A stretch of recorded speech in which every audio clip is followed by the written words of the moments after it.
this scenario, how to change .ppk file to .pem file? Just you will search PuTTYgen. So we have the ppk file. Just conversions, import key.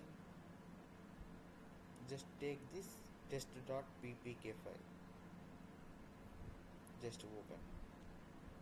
So after it will come to the all the key. So next step. So conversation section.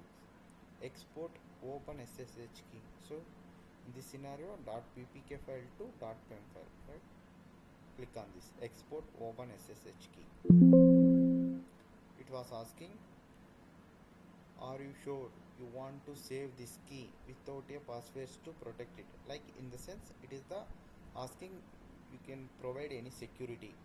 So we are not providing any security. Just click on yes.